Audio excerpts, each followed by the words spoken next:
It is Friday, July 14th, and we've had a couple of rainy days here.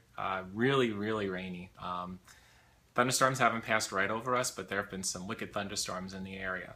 So I haven't gone walking, I haven't gone swimming in the last couple of days, unfortunately. But things are coming along. We have 30 days left in our fundraising campaign for the opioid crisis benefit concert. We have 55 days. I have 55 days left until the first orchestra rehearsal, which is coming up, and 65 days left until a concert for peace, the benefit concert for FIST, which is Families in Support of Treatment, and also 911 veterans. FIST is familiesinSupportofTreatment.org if you'd like to check them out, and 911veterans.org is the website for 911 veterans. We have raised $1,285 so far. That's 11 donors. Wonderful, wonderful group of people that have donated, and very grateful. If you'd like to donate, to make it easy, you can go to my website, actually, which has a link to the fundraising campaign. And you can go to mbqstudio.com/liv-donor. I'll put that in the comments page. But it's kind of a pretty cool thing that I learned how to do. I'm not very technically savvy, but I don't know if you can see it on the screen, but if I scroll up to the numbers, look at that, it pops up and it says exactly how many donors there are. And so it's 11, can you see it? It's 11 donors, $1,285 raised, and 101 Long Island musicians involved in this concert. And if you look at this larger screen up here, if you click on a link on my website where it says make a donation, it'll take you to this website, which is our fundraising campaign page at Fractured Atlas. And it has tons of information on it. It has how the money is broken down that we're raising. It has all the donor levels. Like, for example, if you donate $100, you are invited to the before the concert, pre-concert, meet the composer gathering, which is me, and of course 100 and up. And then if you donate 250 more, you get a free CD. And then if you donate above 500, you also get the DVD that's being recorded of the concert. So we have a great studio recording engineer, Rich Wilhelm, and his wife Susan, who are going to be recording, audio recording and video recording this benefit concert. So check that out. Today I spent time, putting a lot of time into working on the Pacem Lingual Vobis, but before I did that, I decided to sit outside. We have this nice tent set up, or well, not tent, but it's a screened-in tent that we have our picnic table under, and I listened to the Sibelius Symphony No. 2, and you know, the first movement of the Sibelius really, I might have already mentioned this in the previous recording, but Sibelius does so many wonderful things, you know, in terms of creating this movement in the music, and his layering and the way that he has. Well, this is all fascinating to me as I journey into orchestration, which I just love doing. But I'm trying to like have it kind of. I'm trying to absorb it, like. I'm not actually taking notes and writing down specific things like, oh, Sibelius did this in measure 64 with these instruments. Although I am taking note of things like that, I'm not actually jotting them down, because if they're really if they really stick out to me, I will go back to them. And I'm listening to it over and over and over again, the movement, one movement at a time. And then when I go to work on my Pacem Lingual Vobis, these ideas occur to me, and they're not direct quotes from Sibelius, but they're like similar in terms of ideas. So basically what I'm seeing happening is as I'm working through the Sibelius, as I'm working through the Respighi and the Nutcracker and the Brahms German Requiem, which is really important in terms of the orchestration for this particular requiem, because it's a requiem with voices just like mine is. And so I get to see how Brahms layers the requiem, his requiem, with a chorus, whereas the other pieces are just strictly symphonic with no chorus. But anyway, so I'm hearing different sounds and stuff. So my inner voice is getting richer, and my mind is starting to think, instead of in addition to, as a chorus, it's starting to think orchestrally, as to like the voicings and the instrumentation in certain sections. So my big challenge right now is, well, two things. First, this movement is 15 minutes long. It's overwhelming. I felt like I should have been done by now. And there's just so much to do when you have a full orchestra, plus harp, plus organ, plus timpani, plus auxiliary percussion. And you have a full orchestra, and you have 15 minutes of a movement, to finish that is going to be a big task. So that's the first challenge.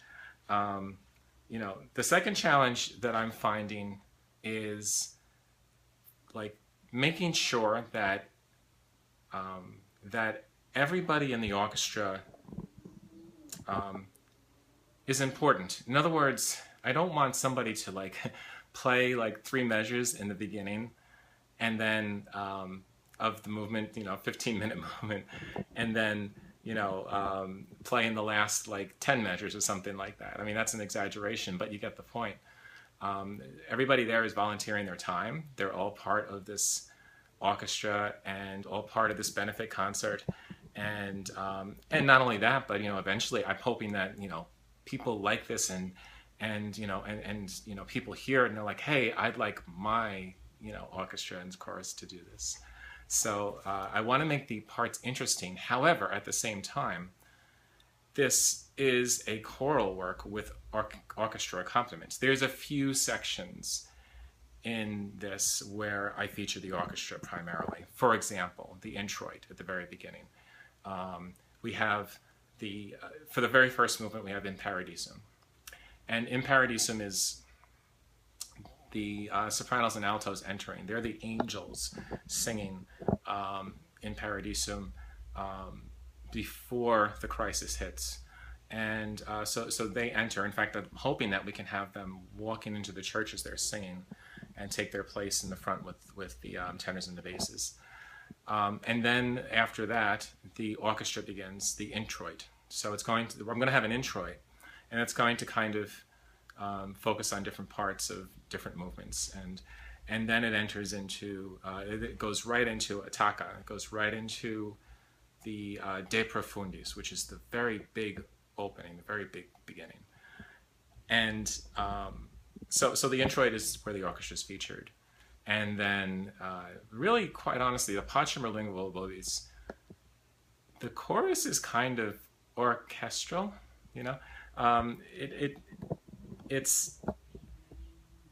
there's a lot of repetition in terms of the words, because, I hear this as the Pacem Lingual Vobis has a fugue in the middle, so that's very choral, and then the beginning is kind of like a trumpet voluntary with the singing in between. So that, and then the fugue, a bridge, and then the fugue, and then at the end, for the last half of the song, the last like maybe 8 minutes or so, is this constant build and build and build, kind of like Holst, how it builds and builds in Mars. Or Respighi's Pines of Rome. I think those are really influential on, what I was hearing to end this entire requiem with the Pacem Lingual Vobis, this steady march towards peace. Anyway, the point is it is indeed a choral requiem, which features the choir throughout the entire thing, and soloists, the tenor soloists. Ira's going to be singing the Kyrie.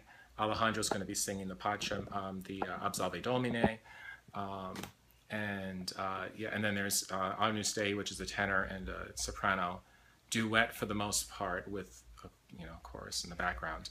But anyway, point is that it's mostly a choral work. It's primarily a choral work with orchestra accompaniment, and so the challenge for me is to make sure that I give I give every player in the orchestra something. I make it an enjoyable experience for every player in the orchestra, not where they're sitting around doing nothing for a long period of time. I think for some of the brass that might be inevitable. There'll be certain movements where they'll have very little, the slower movements, the arias and things like that.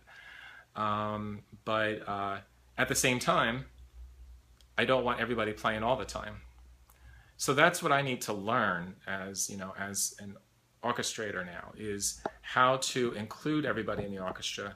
The first time I did this, I made the mistake of having everybody playing all the time, and that's not really necessary, right? So so I have to find a way to balance it out so that the chorus is always featured, and the focus is on the chorus, and the orchestra is primarily the accompanying ensemble. So anyway, so that's my big challenge right now. Luckily, I have help from Chris Emmett from the UK. He's going to be editing my orchestration. I'm very grateful for that. And also, I've been asking questions on Facebook, and I have a wealth of people on Facebook that are kind and generous with their comments, offering suggestions and whatnot in terms of doubling instruments, in terms of, well, I'll have many more questions also. My big thing now is, what's the articulation? For the violins, at a certain point, I have them, forget what it's called. I have them turning their bows, playing on the wood side of the bow to get a kind of a percussive effect with this repetition, da-da-da-da-da. No, that's Mars, actually. Maybe they do that in the whole stall, so maybe that's what influenced me. But I have them playing with snare, and it's dun, dun, da-da-dun, da-da-da-da, dun, dun, and it's repetitive and everything. So anyway, I want to ask, I'm probably going to be asking pretty soon on Facebook about that articulation. Just to make sure I enter it correctly. Anyway, so that's what I've been working on. And then on another note, very, very quickly, I found out yesterday that our 18th choir for the Child Refugee Awareness Choral Consortium, we've had our 18th choir join, and it's really exciting because it's the Metropolitan Youth Orchestra Suffolk Symphonic Choir that's joining. So I get to work with Shoshana and her group, which is very, very exciting. I'm really, really looking forward to that. So we have a great, great group of choirs as part of the consortium. And these two songs that are part of the Child Refugee Choral Consortium are going to be launched at this Concert for Peace when we're doing the Requiem. It'll be the first half that they'll be launched. So anyway, it's going to be a great concert. I hope everybody has a great weekend. It looks like it's going to, at least around here, the weather is going to get nicer. It's been, like I said, it's been kind of rainy and everything, and yesterday it was awful. It was so hot and humid. Then the storms came in, and then it got cooler, but then it rained this morning, so I think it's supposed to be a nice weekend. I'm heading up to Massachusetts. I have some friends that are going to be up there as well, so I'm very excited about heading up to Massachusetts to the Massachusetts ACDA conference. I get to meet some people I've wanted to meet for a long time, including Alice Parker. I can't wait to meet her. I've heard so many incredible things about her. She's a legend, and I'm really looking forward to meeting her. So anyway, have a wonderful, wonderful night.